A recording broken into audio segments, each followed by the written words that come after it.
Hey everybody, welcome back to Read and Reread, or welcome if you're new. I'm Angelia, and today I'm doing the Stand with Trans Kids book tag. This tag was originated by Leo Bancroft, and I will link his channel below. I'm not sure if he's still active on YouTube because the last video he posted was a couple of months ago, but maybe he's one of those come and go booktubers. But he originated this tag. I was tagged by Shawn at Shawn the Book Maniac, and I will also link his Stand with Trans Kids book tag. He tagged a whole bunch of people, including me, and this was a few weeks ago, so now I am finally getting around to doing this wonderful tag. All right, so it might be kind of long because there's like the questions, there's quite a few questions, and they're kind of, some of them are kind of deep. Like, I don't know, it took me a long time to think about them. All right, but anyway, here we go. All right, the first one is tag some, and I've got my note, I've got like stuff. So if I look like I'm scattered, I'm not really scattered. I'm highly organized because I have the questions, I have some little notes about what I chose to talk about in response to the questions. So anyway, if I look like I'm looking all around like a weirdo, I'm just consulting my references. All right, here we go. Tag some fabulous friends who may also want to do this tag and hashtag Stand with Trans Kids. Well, I think this tag's been out for a while and a lot of people have done it, and Shawn tagged about a gazillion people. So I'm not going to tag anyone in particular, but if you have never done this tag and you like doing tags and you want to support this topic, consider yourself tagged. All right, tell us about some books on your TBR pile featuring a trans or non-binary character or nonfiction about trans and non-binary stuff. All right, so on my TBR, there are a few books that are in this category. All right, the first one is a book that a lot of people read last year, but I still have not read it, but I keep hearing about it, which is Detransition Baby by Torrey Peters. This is a book about a trio of people who live in Brooklyn, Reese, Ames, and Katrina. Reese is a trans woman who used to be in a relationship with Ames. Ames detransitioned after several years living as a trans woman, but has detransitioned and is in a relationship with Katrina, who is his boss, and Katrina gets pregnant. So apparently this book explores issues of gender and gender roles, parenthood, family dynamics. I guess there's old business because Reese and Ames are kind of estranged after their breakup, but they begin to talk again in light of this pregnancy. Katrina has to decide what she wants to do. And the reason why I did not read this book yet, when it came out, I heard about it and I saw some good reviews, but honestly, it kind of sounded like overly dramatic. It kind of sounded kind of soap opera-y, like the love triangle and the somebody's pregnant and what are we going to do? And I thought maybe it's kind of over the top, but then I kept hearing really good reviews and continue to hear them, that it's actually a very interesting exploration of these topics. And I guess maybe the title also sounds a little dramatic, but it is still on my TBR, and I have noticed that my library, now that I've moved, does have this book, so I will give it a chance. All right, the next one is a new one that I put on my list because I saw it at the bookstore, and I was very intrigued by this title, which is Didn't Nobody Give a Shit What Happened to Carlotta by James Hannaham. And of course, this title jumped out at me. I took a look at the book. It sounded interesting. And then I later looked up some reviews, very highly reviewed. And I have started to see some people talk about it on BookTube. And this is a story about a woman named Carlotta. Carlotta is a trans woman who transitioned after she went to jail. And so it's about, I guess it covers things about being transgendered in prison, also the problems of a person who has been incarcerated and comes out and has to reintegrate into life in a place that is not particularly welcoming or accepting of ex-convicts, and she has to reintegrate into her family, which knew her previously before her transition. And also it all takes place in Brooklyn. I think that's 2 books in a row that take place in Brooklyn, but of course very different life experiences of people, so that's kind of interesting. I just noticed that. So anyway, it's supposed to be good. It looks good. All right, then also another book that is on my TBR list is a science fiction book called An Unkindness of Ghosts by Rivers Solomon. This one had me hooked when one of the reviewers described it as being infused with the spirit of Octavia Butler, which I am a big Octavia Butler fan. This is a book about a character named Aster Gray, who is, I think, non-binary, as best I could understand. It's not exactly described in our terminology because it's a science fiction book about people in a different, it's a different world building situation. So the categories are different, or the descriptions are different, and I haven't read the book yet, so I'm only going by the little bits and pieces of the reviews, which talk about a lot of gender fluid characters in the book. But anyway, Aster lives on this this spaceship called I don't know what it's called exactly, but it's described as a generational ship where people live for many generations, live and die their life cycles. And this is a ship that is left with the last surviving people from Earth, and they're looking for another planet to live on. And so, which kind of made me think of Cloud Cuckoo Land. But anyway, in this ship, it's kind of like almost like the old plantation system in space, because there's a social and racial stratification where people of color tend to be in the lower social groups, and they live below decks. And then there are wealthier, whiter, more elite people living on the higher levels. There's apparently a lot of very interesting world building in this book with different dialects among the levels, and it gets into issues of racial and gender stratifications, and just a lot of interesting topics. And then I guess Aster is trying to solve some mysteries surrounding the suicide of her mother decades before. So that makes me think, what maybe it wasn't a suicide, maybe it was a murder. I don't know if that's part of the story. Anyway, something that really caught me about this book was I read the review by a reviewer on NPR named Amal El Motar, and they said, "It is the kind of novel I need to describe in terms of what it did to me." And I thought, what did it do? And now I want to read it, because a book that doesn't just pass you by but actually leaves a mark is my kind of book. So that is, and that one also, they have it at my library, so I am going to be checking that one out. An Unkindness of Ghosts. All right, so the next question is, recommend a favorite book, show, or movie featuring a trans or non-binary character. Okay, something that stood out to me. This was a book that also made a lot of buzz last year, and when I read the book, I liked it. I'm not going to say I loved it. It wasn't like in my top 10, but I thought it was strong. There was a subplot about a trans character that I thought was very moving, and that book was The Vanishing Half by Britt Bennett.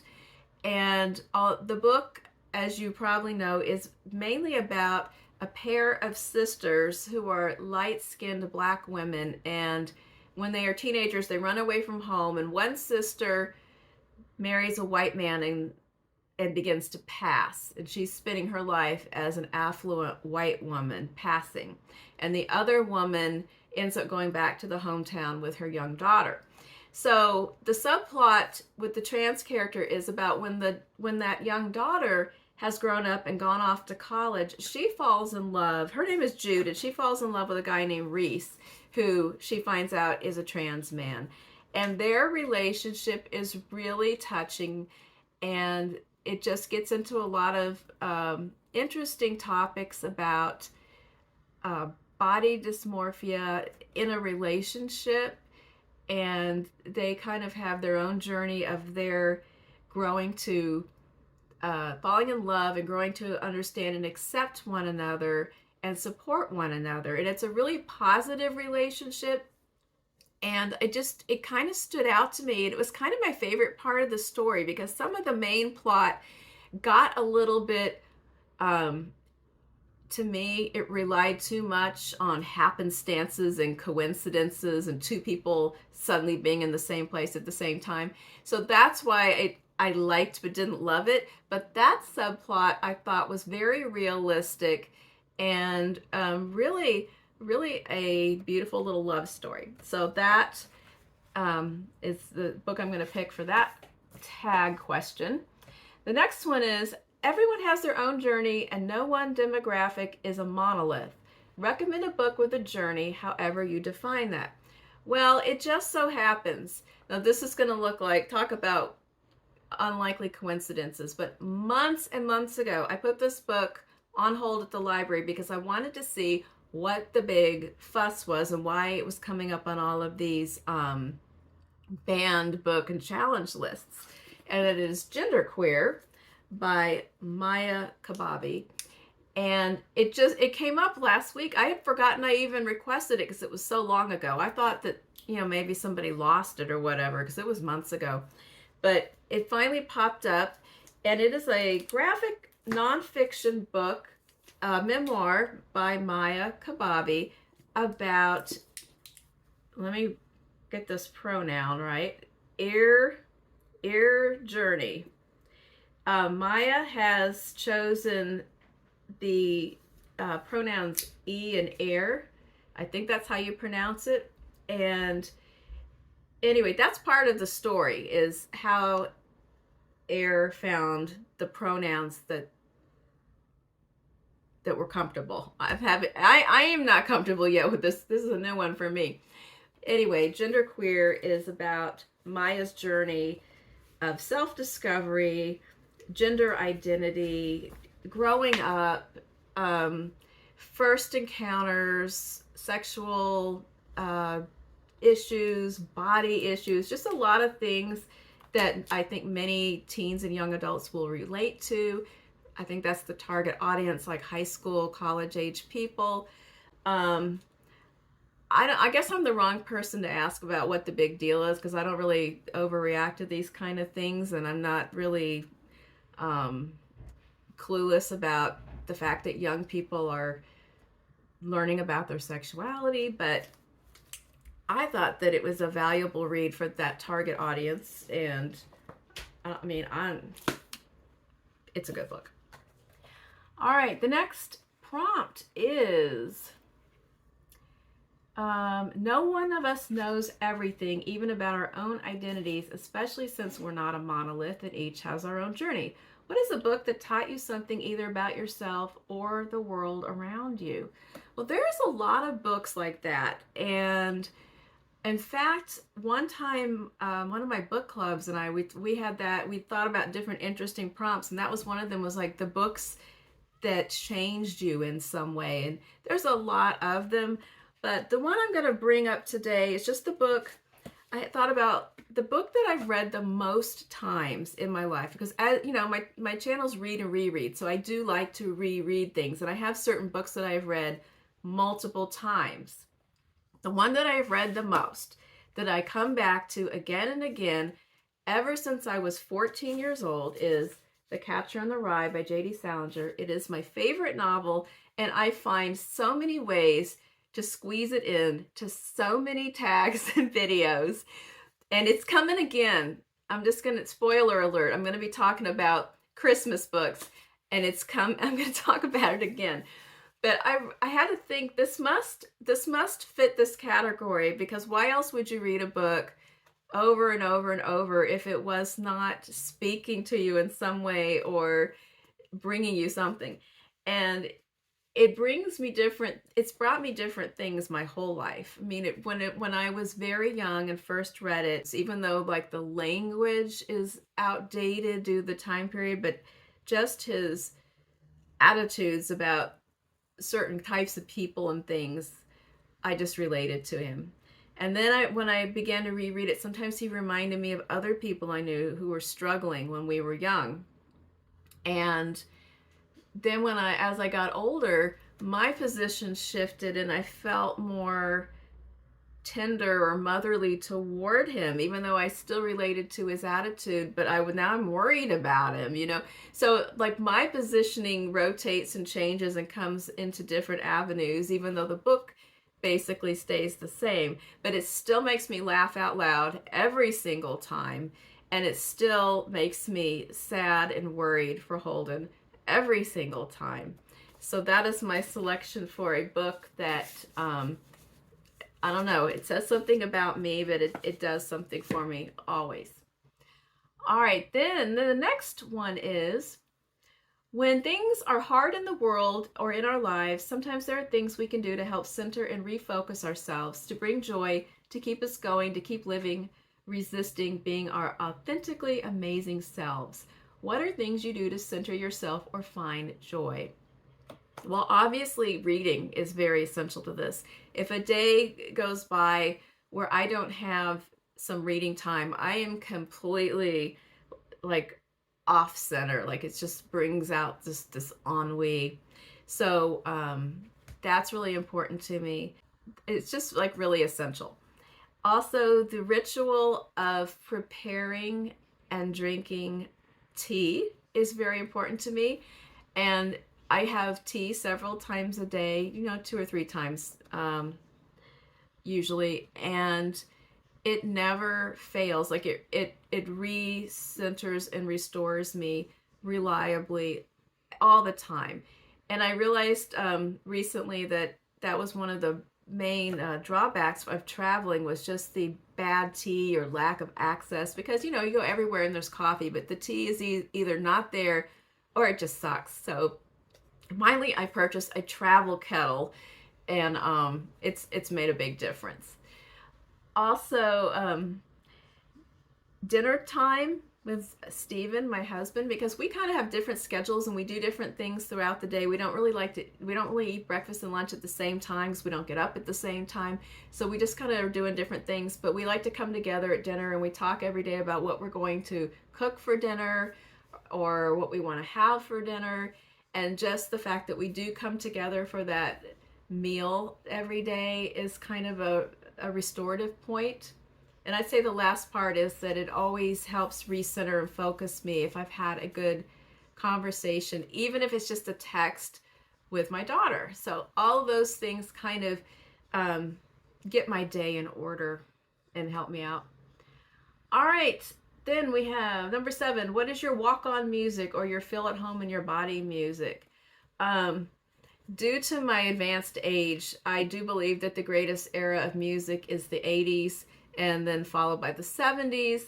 And I think that my walk-on music, I thought about this question and I played a bunch of different musics, but I'm going to go just because I'm thinking the opening sequence of the music, of the piece of music, is important, because that's how long it's going to take me to walk on. Where am I walking on to anyway? What am I doing?